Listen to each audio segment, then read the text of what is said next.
Hello ആൾ, ഞാൻ കുറേ നാളായി വീഡിയോ ചെയ്തിട്ട്, ഏതാണ്ട് ഒരു 1.5 കൊല്ലമായി. പ്രഗ്നൻ്റ് ആയ മുതൽ ഞാൻ പിന്നെ വീഡിയോയെ ചെയ്തിട്ടില്ല. അപ്പോൾ പ്രഗ്നൻസിയോടനുബന്ധിച്ചുണ്ടായിട്ടുള്ള ക്ഷീണവും അതൊക്കെ കാരണം വീഡിയോ ചെയ്യാൻ പറ്റിയില്ല. പിന്നെ അത് കഴിഞ്ഞ് മെറ്റേണിറ്റി ലീവിന് പോയി, പിന്നെ കൊച്ചിൻ്റെ കൂടെ ആ സമയം, പിന്നെ അതുപോലെ തന്നെ മെറ്റേണിറ്റി ലീവിൻ്റെ സമയത്ത് ഞാൻ ഒട്ടും ഫോണ് ഉപയോഗിച്ചിട്ടേ ഇല്ല. പ്രഗ്നൻ്റ് ആയപ്പോൾ തൊട്ട് തന്നെ ഞാൻ ഫോണിൻ്റെ ഉപയോഗം നന്നായിട്ട് കുറച്ചു. കാരണം കൊച്ചിൻ്റെ കൂടെയുള്ള സമയം ചിലവഴിക്കുക, അതുപോലെ തന്നെ ഫോൺ അത്ര നന്നല്ലല്ലോ, അതുകൊണ്ട് തന്നെ ഞാനത് നന്നായിട്ട് ഉപേക്ഷിച്ചു. പിന്നെ അതുപോലെ തന്നെ ഇപ്പം മെറ്റേണിറ്റി ലീവ് കഴിഞ്ഞ് വന്നിട്ട് ഒരു 4-5 മാസമായിട്ടോ.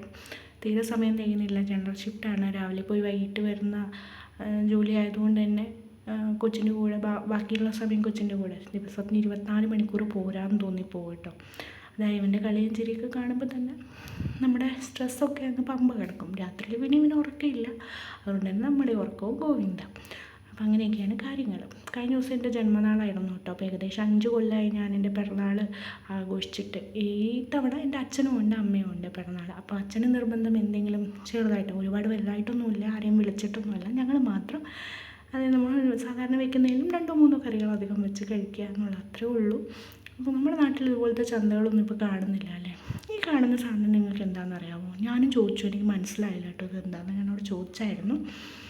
അങ്ങനെ അച്ഛനോടൊപ്പം പണ്ടൊക്കെ ചന്തയ്ക്കൊക്കെ പോകുന്ന ഒരു ഓർമ്മയാണ് എനിക്ക്.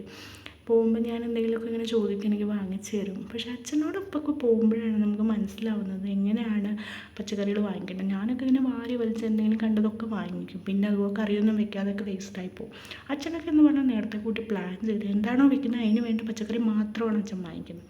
അപ്പോൾ എനിക്കൊരു കൊച്ചായെങ്കിൽ അതിനുള്ള പകുതിയും പക്വതയൊന്നും ഇല്ല കേട്ടോ. അപ്പോൾ ഞങ്ങൾ വെക്കാൻ ഉദ്ദേശിച്ച കറികൾക്കുള്ള പച്ചക്കറികൾ മാത്രമേ അച്ഛൻ എന്നെ കൊണ്ട് വാങ്ങാൻ സമ്മതിച്ചുള്ളൂ. അങ്ങനെ അതൊക്കെ വാങ്ങി വീട്ടിലെത്തി അച്ഛൻ തന്നെയാണ് അവിയലിനുള്ള കഷ്ണങ്ങളൊക്കെ തലേ ദിവസം തന്നെ ഒക്കെ മുറിച്ച് വെച്ചു. പിറ്റേ ദിവസം എനിക്ക് ഡ്യൂട്ടി ഉണ്ടായിരുന്നു. ഞാൻ ഡ്യൂട്ടി കഴിഞ്ഞ് ഉച്ചയ്ക്ക് കഴിക്കാൻ വരുന്നത് ഒരു നേരം ആവട്ടോ. അപ്പോൾ 2:15-2:20 കഴിഞ്ഞ് കഴിക്കാൻ വന്നപ്പോൾ അച്ഛനും അമ്മയും എനിക്ക് വേണ്ടി കഴിക്കാതെ കാത്തിരിക്കുകയായിരുന്നു.